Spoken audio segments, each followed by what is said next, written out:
Good morning students. आज आपण अकाउंटचा 4th लेक्चरचा व्हिडिओ अपलोड करतो. बरोबर आहे. आत्तापर्यंत आपण ॲडमिशन ऑफ पार्टनर ह्या टॉपिकला सुरुवात करून रिव्हिजनमध्ये त्याचे 3 प्रॉब्लेम घेतलेले आहेत. बरोबर आहे ना. आणि दररोज आपण काय करतो आहे, गुडविलचा एक नवीन टाईप त्याच्यामध्ये शिकवत आहे. तर आत्तापर्यंत 3 प्रॉब्लेम झालेले असून त्याच्यामध्ये पहिल्या दिवशी आपण गुडविलचा रिटेनचा प्रॉब्लेम बघितला.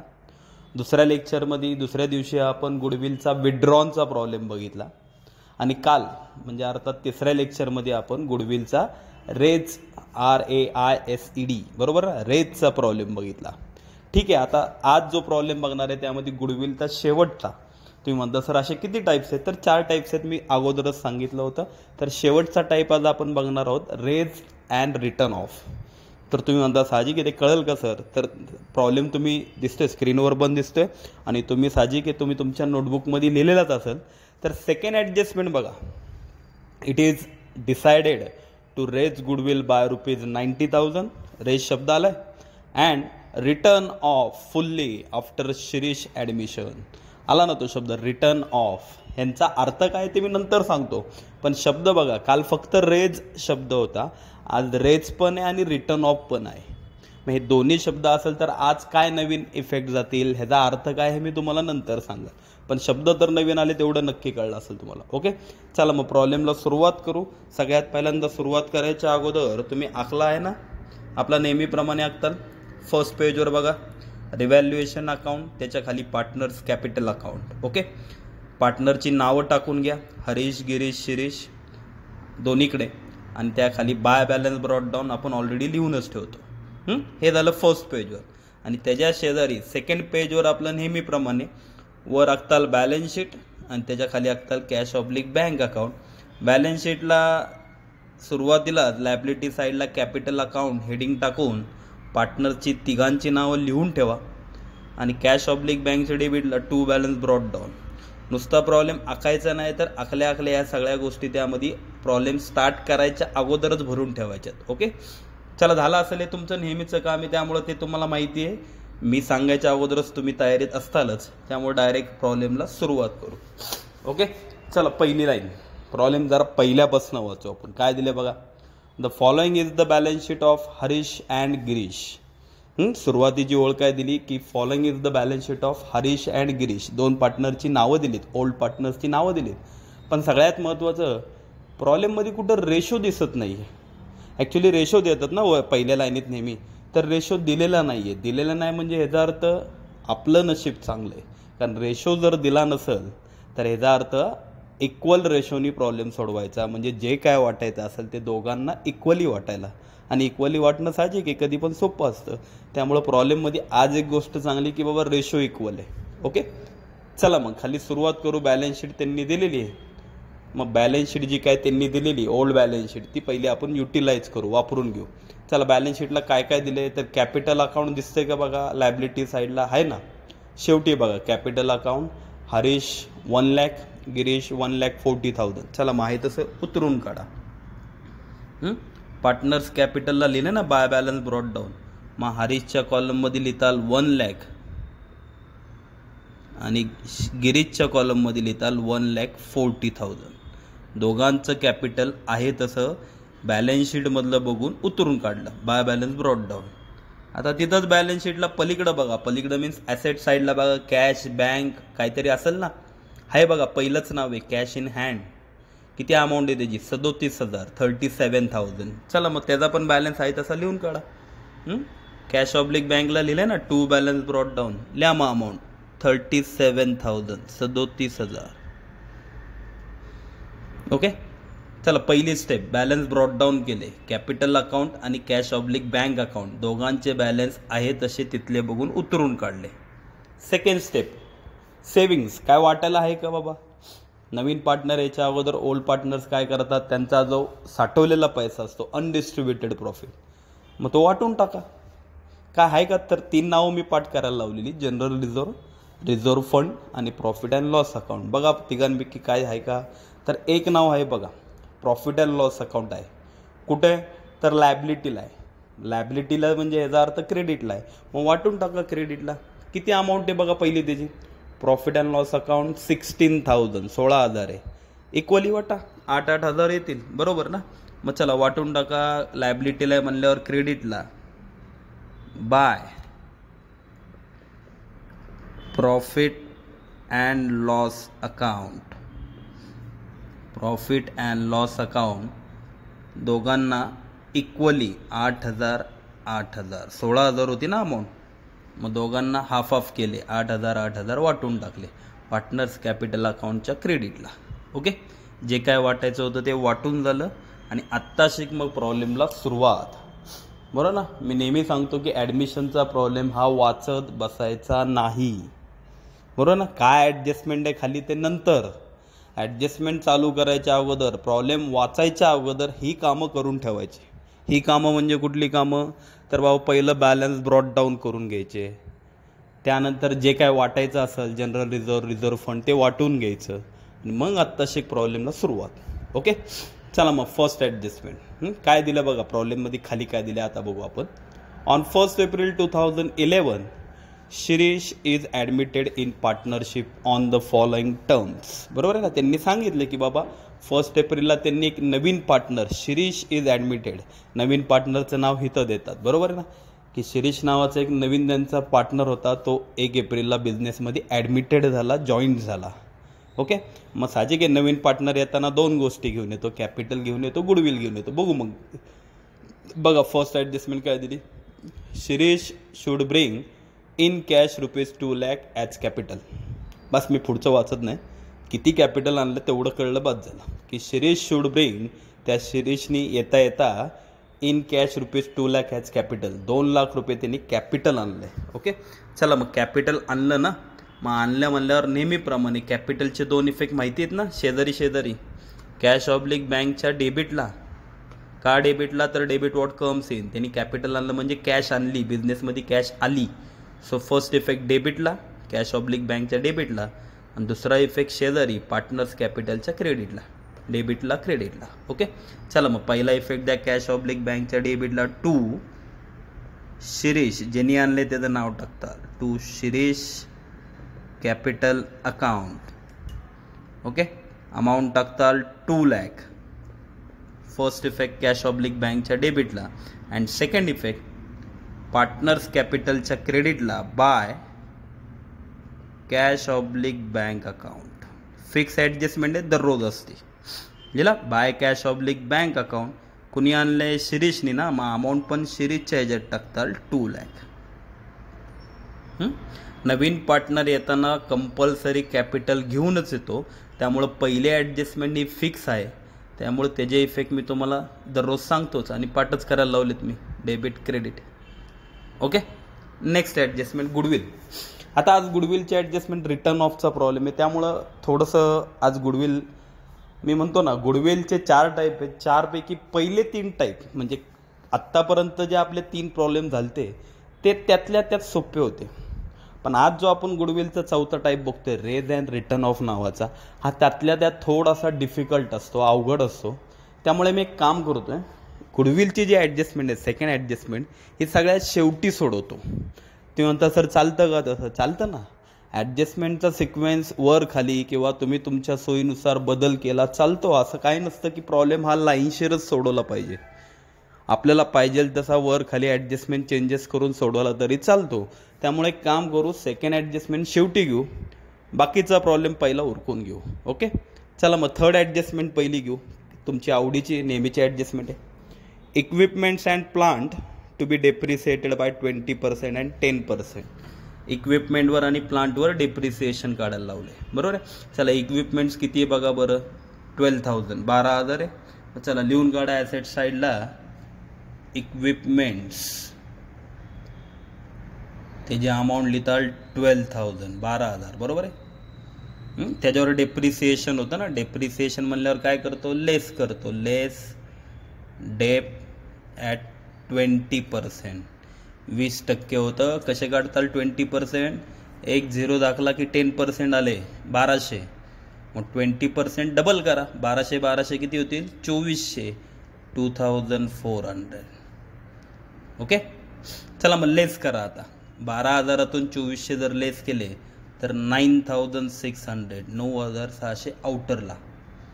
हा झाला फर्स्ट इफेक्ट, इक्विपमेंट्सचं डेप्रिसिएशन त्यातनं लेस केलं. अजून कुणावर तरी डेप्रिसिएशन होतं, प्लांटवर होतं 10%. मग प्लांटची अमाऊंट किती आहे बघा बरं. प्लांटची अमाऊंट 85,000 आहे. मग लिहा, तिथंच लिहा, प्लांट 85,000, 85,000. त्याच्या खाली लिहिता लेस डेप ॲट 10%. त्याच्यावर 10% होतं, बरोबर आहे ना. मग 85,000वर 10%, 10% म्हणजे एक झिरो दाखला, किती येतील 8,500, 8,500.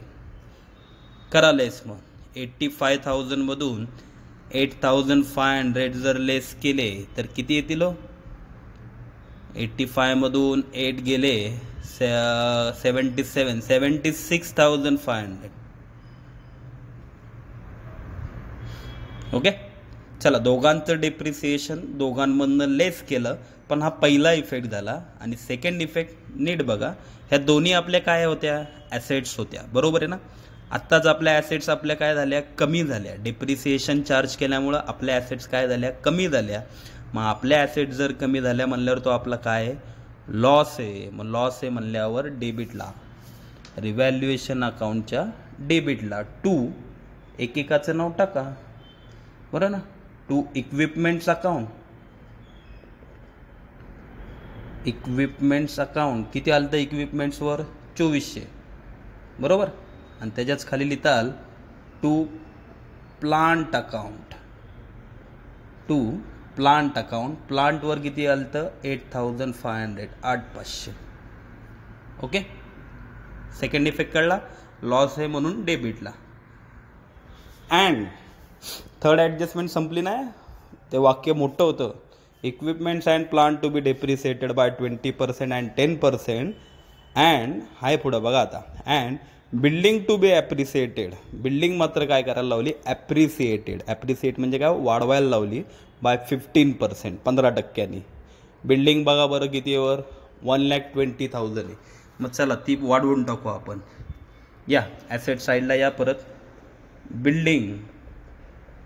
बिल्डिंगची अमाऊंट लिहिताल 1,20,000, बरोबर आहे. त्याच्या खाली लिहिताल ॲड, ॲप्रिसिएट करायला लावली ना, म्हणजे वाढवायला लावली. Add app at 15%. ॲप्रिसिएटचा शॉर्ट फॉर्म ॲप ॲट 15%, 15%नी वाढवा. 10% एक झिरो दाखला किती येतील, 12,000, 12,000. मग त्याच्या हाफ करा, 5% किती येतील, 6,000, बरोबर आहे ना. 10% काढले 12,000, 5% त्याच्या हाफ केले 6,000. मग 12 आणि 6 18,000. 15%, 15% जर काढायचे असतील तर पहिले 10% काढा, त्याच्या हाफ करून 5% काढा, आणि मग दोघांची ॲडिशन बेरीज करा. ओके. चला ॲड करायचे होते, मग ॲड केले. दोघांची ॲडिशन आउटरला 1,38,000, 1,38,000. हा झाला फर्स्ट इफेक्ट. आणि सेकंड इफेक्ट, आत्ताच ॲड केल्यामुळं आपली ॲसेट काय झाली, वाढली आहे. मग आपली ॲसेट वाढली म्हणल्यावर आपला प्रॉफिट आहे. मग प्रॉफिट आहे म्हणल्यावर क्रेडिटला लिहितात, रिव्हॅल्युएशनच्या क्रेडिटला बाय, त्या ॲसेटचं नाव टाकताल बाय बिल्डिंग अकाउंट 18,000, 18,000चा प्रॉफिट झाला. ओके. नेक्स्ट ॲडजस्टमेंट, चौथी ॲडजस्टमेंट काय दिली बघा. हां, ही जरा नवीन आली आहे, नीट लक्ष द्या. Bills payable were retired. रिटायर्डचा अर्थ काय, रिटायर्ड म्हणजे काय तर पेड बिफोर ड्यू डेट. म्हणजे काय तर नीट बघा, वर बिल्स पेएबल बघा बरं, लायबिलिटी साईडला आहेत का, तर आहे. सेकंड आयटम आहे, वरून दुसरं नाव आहे ना बिल्स पेएबल. किती अमाऊंट आहे, 46,000, 46,000, बरोबर आहे. म्हणजे याचा अर्थ 46,000ची बिलं पेंडिंग होती, आपल्याला कोणाची तरी 46,000ची बिलं पेड करायची होती, बरोबर आहे ना. Retired for ₹35,000. मग आपण ज्या माणसाची बिलं आपल्याला देणं होतं त्या माणसाकडं आपण गेलो आणि ती बिलं रिटायर केली म्हणजे काय, आपण त्याला ड्यू डेट दिली होती की बाबा ह्या तारखेला आम्ही येऊन 15 तारखेला येऊन आम्ही तुझे पैसे देतो. पण जर आपण ड्यू डेटच्या अगोदरच गेलो, 10 तारखेलाच जर गेलो, तर आपण त्याच्याकडं हक्काने सांगू शकतो, बघ बाबा आम्ही तुझ्याकडं ठरलेल्या तारखेपेक्षा आम्ही लवकर आलो आहे. सो लवकर आलो आहे म्हणल्यावर त्याच्याकडं आपण हक्काने डिस्काउंट मागून पैसे देऊ शकतो, डिस्काउंट मागवू शकतो. त्याला रिटायर्ड म्हणतात. की ड्यू डेटच्या अगोदरच, की जेव्हा आपण एखादी लायबिलिटी ड्यू डेटच्या अगोदरच पेड करतो तेव्हा हक्काने डिस्काउंट मागू शकतो, त्याला रिटायर म्हणतात. मग थोडक्यात रिटायरचा अर्थ पेड बिफोर ड्यू डेटच्या अगोदरच लायबिलिटी पेड केली. मग किती होती वर अमाऊंट? 46,000 होती. आणि ॲडजस्टमेंटमध्ये किती सांगितले? 45,000. म्हणजे याचा अर्थ मधला जो डिफरन्स आहे तो झाला डिस्काउंट. या मग लायबिलिटी साईडला पहिलं लिहा बिल्स पेएबल. किती होती वर अमाऊंट? 46,000. बरोबर आहे ना? 46,000ची लायबिलिटी 35मध्ये 35,000मध्ये जर पेड केली तर मधला जो डिफरन्स आहे तो झाला डिस्काउंट. 11,000 आपण समोरच्याकडून कमी करून घेतले, 35,000च पेड केले. मग पहिला इफेक्ट 11,000 तो काय झाला? डिस्काउंट झाला. आणि सेकंड इफेक्ट आपला काय झाला? तर प्रॉफिट झाला. का बरं प्रॉफिट झाला? आपली लायबिलिटी 46,000 होती, पण आपण ती 35,000मध्येच रिटायर्ड केली. मग 11 आपले वाचले. बरोबर आहे ना? आपली लायबिलिटी कमी झाली म्हणल्यावर आपला तो प्रॉफिट झाला.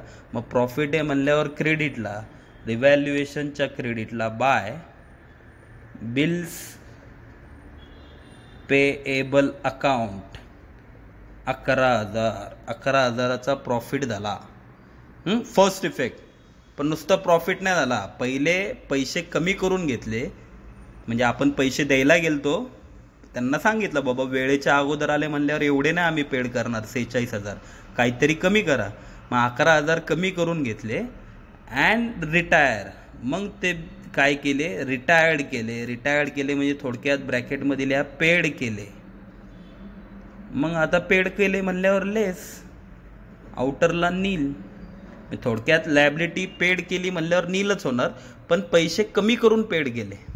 पहिले कमी करायला लावले 11,000, मग 35,000 आल्यावर नंतर 35,000 देऊन टाकले. मग फर्स्ट इफेक्ट अशा प्रकारे ती लायबिलिटी नील झाली. आणि दुसरा इफेक्ट 35,000 दिले ना, मग दिले म्हणल्यावर आपली कॅश काय झाली? गेली म्हणल्यावर क्रेडिट साईडला कॅश ऑब्लिक बँकच्या क्रेडिटला बाय बिल्स पेएबल अकाउंट 35,000. मग याच्यात दोन गोष्टी घडल्या. पहिली गोष्ट घडली ती म्हणजे 11,000चा तुमचा प्रॉफिट झाला क्रेडिटला, रिव्हॅल्युएशनच्या क्रेडिटला. आणि दुसरी गोष्ट घडली ती म्हणजे तुमची कॅश गेली, 35,000 तुम्ही देऊन टाकले म्हणून कॅश ऑब्लिक बँकच्या क्रेडिटला. ओके. आणि लास्ट ॲडजस्टमेंट बघू. ही पण नवीन आली, बॅचमध्ये झाली, पण आत्ता रिव्हिजनमध्ये ही नवीन आली. काय दिले बघा? All debtors are considered as good. वर बघा बरं डेटर्सची अमाऊंट किती आहे. तर डेटर्स तुम्हाला दिसतात ते इनरला 46,000 आहे. बरोबर आहे. पण त्यांनी प्रॉब्लेममध्ये लेस RDD दिल्या 6,000. म्हणजे ह्याचा अर्थ काय झाला? की त्या ओल्ड पार्टनर्सला हरीश आणि गिरीशला डाऊट होता की आपले कोणीतरी 6,000 बुडवणार आहे, 6,000 आपले कोणतरी बुडवणार आहे, असा त्यांना डाऊट होता. पण शेवटी ॲडजस्टमेंटमध्ये काय दिले? All debtors are consider as good. म्हणजे ह्याचा अर्थ काय झाला? की सगळे डेटर्स चांगले निघाले. म्हणजेच कुठल्याही डेटर्सनी आपले पैसे बुडवले नाही. म्हणजे ह्याचा अर्थ आपण जो डाऊट पकडला होता ना, लेस RDD 6,000 वर प्रॉब्लेममध्ये दिले ना, लेस RDD 6,000, तो उगाच डाऊट पकडला. आपले पैसे जर सगळीच माणसं चांगली निघाली, ह्याचा अर्थ आपले पैसे कुणी बुडवलंच नाही. मग बुडवलेच नाही म्हणजे ह्याचा अर्थ आपण जो डाऊट पकडला होता 6,000 आपण लेस केले होते ते बुडालेच नाही म्हणल्यावर आपला काय झाला? प्रॉफिट झाला. कळलं नक्की? चला मग इफेक्ट कसे देतात? डेटर्सची अमाऊंट इनरला किती होती? 46,000. बरोबर आहे ना? मग एक काम करा, पहिला इफेक्ट डेटर्स, जी अमाऊंट इनरला होती ती डायरेक्ट आउटरला टाका आहे तशी. का बरं? तुमचे पैसे बुडवलेच नाही म्हणल्यावर मग RDDचा काय संबंध? त्यामुळं RDD पकडायचंच नाही, डायरेक्ट आउटरला 46,000. आणि सेकंड इफेक्ट 6,000 तुमचा काय झाला? प्रॉफिट झाला. प्रॉफिट म्हणल्यावर क्रेडिटला बाय RDD अकाउंट. प्रॉफिट का? कळलं ना? तुम्हाला डाऊट होता कोणतरी तुमचे 6,000 बुडवणार आहे, पण कुणी बुडवलेच नाही. जर सगळे रेटर्स चांगले निघाले तर ह्याचा अर्थ वाचले ना तुमचे 6,000, सो तुमचा प्रॉफिट झाला. कळलं नक्की? ओके. तर अशा प्रकारे 5 ॲडजस्टमेंट होत्या, पण आज बऱ्यापैकी 4थी आणि 5वी ॲडजस्टमेंट पण जरा त्रासदायक ठरली कारण त्या नवीन आल्या.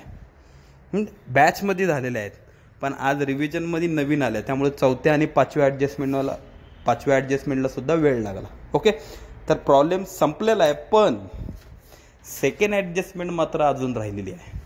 मी मगाशीच बोललो सेकंड ॲडजस्टमेंट गुडविल होती, त्यामुळे मी ती स्किप केली, पण सेकंड ॲडजस्टमेंट राहिलेली आहे. हां, तर आता सेकंड ॲडजस्टमेंट सगळ्यात शेवटी बघू, नीट लक्ष दे त्याला. काय होतं बघा, it is decided to raise goodwill by ₹90,000.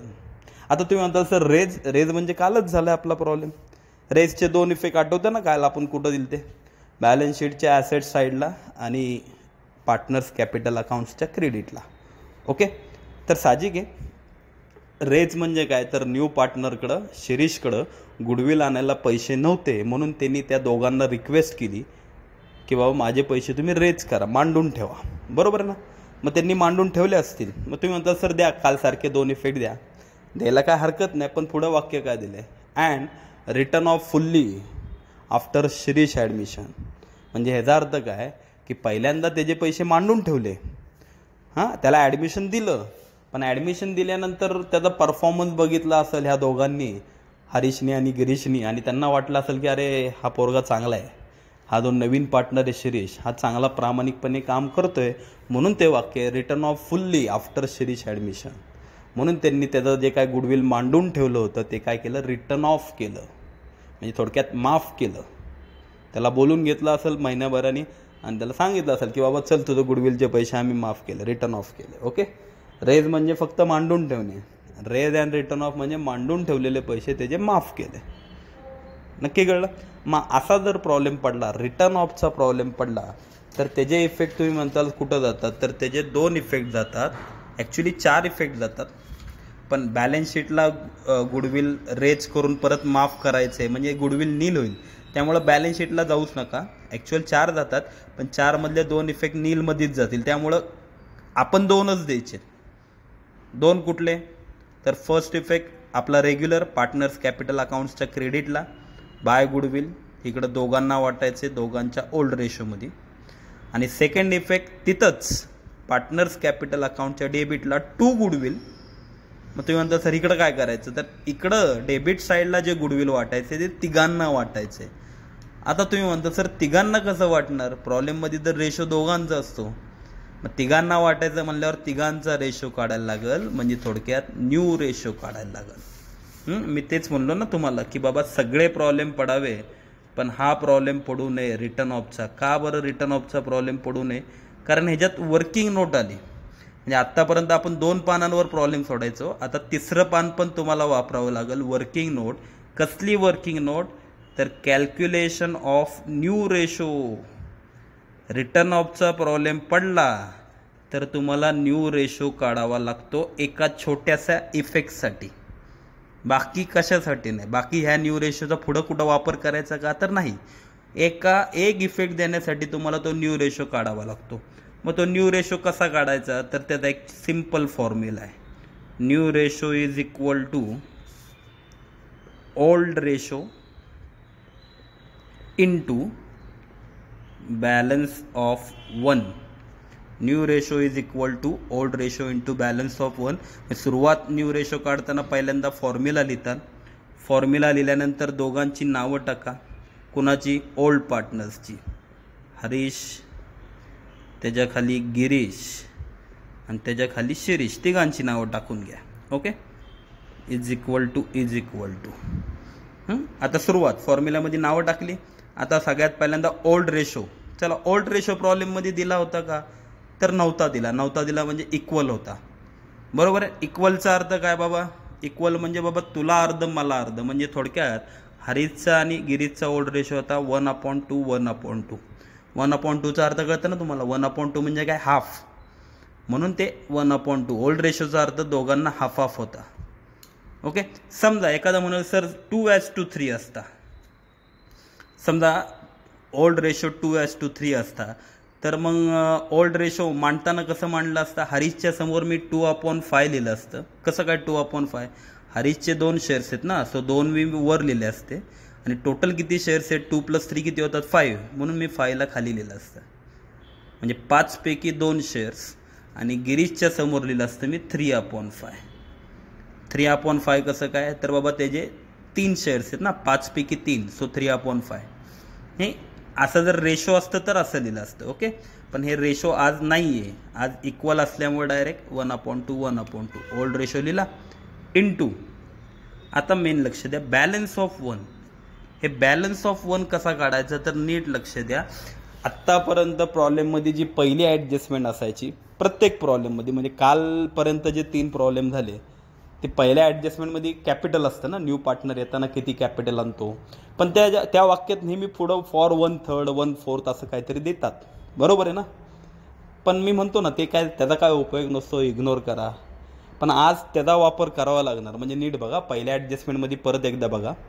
Shirish should bring in cash ₹2 lakh as capital. 2 lakh रुपये त्यांनी कॅपिटल आणलेलं, आपण एवढंच वाक्य वाचतो. पण त्याच्या पुढे काय आहे, तर for 1/3 share in future profit. 1/3 share in future profit, त्यांनी 1/3 शेअर फ्युचर प्रॉफिटसाठी आणलेला आहे. ह्या 1/3चा कधी आपण वापर करायचो का, नाही. मग आता ते करायला लागल. ज्या वेळेस न्यू रेशो काढायचा असतो त्यावेळेस हा जो 1/3 शेअर 1/4 शेअर ह्याचा वापर होतो. मग कसा काढायचा बॅलन्स ऑफ 1, तर बॅलन्स ऑफ 1 काढण्याचा सुद्धा एक सिम्पल वेगळा फॉर्म्युला आहे. आपल्याला एवढं अवघडमध्ये शिरायचं नाही. आपण बॅलन्स ऑफ 1 कसा काढणार, तर ते ॲडजस्टमेंटमध्ये त्यांनी दिले 1/3. हे ॲडजस्टमेंटमध्ये देतात, 1/3 देतील, 1/4 देतील, 1/5 काही पण देतील. त्याच्यावरनं बॅलन्स ऑफ 1 काढायचं. कसा काढायचं आहे, तर 1/3 मधनं 1 मायनस करायचा. म्हणजे थोडक्यात नीट लक्ष द्या, त्यांनी प्रॉब्लेममध्ये 1/3 दिलं तर मग मी एक काम करतो, 1/3 मध्ये खाली 3 आहे, 3ला खालीच ठेवतो आणि वरती काय 1, सो 3 - 1 2/3. त्यांनी 1/3 दिलता, आपण काढला 2/3. कशावरनं काढलं, तर नीट बघा कसा काढायचा. हे प्रॉब्लेममध्ये देतात, बरोबर आहे 1/3. त्याच्यावरनं हे 2/3 कशा आले, तर खालचा जो डिनॉमिनेटर असेल तो खालचा खालीच ठेवायचा आणि वरती काय करायची, वरती दोघांची सबट्रॅक्शन. 3तनं 1 गेला 2, 2/3. समजा एखादा म्हणाल सर मग प्रॉब्लेममध्ये 1/5 असतं, 1/5 असतं तर मग खाली 5 तसाच ठेवला असता, 5तनं 1 गेला 4, बॅलन्स ऑफ 1 4/5 आला असता. ओके, कसा काढला बॅलन्स ऑफ 1. चला मग 2/3 2/3 आहे तसा लिहितो मी बॅलन्स ऑफ 1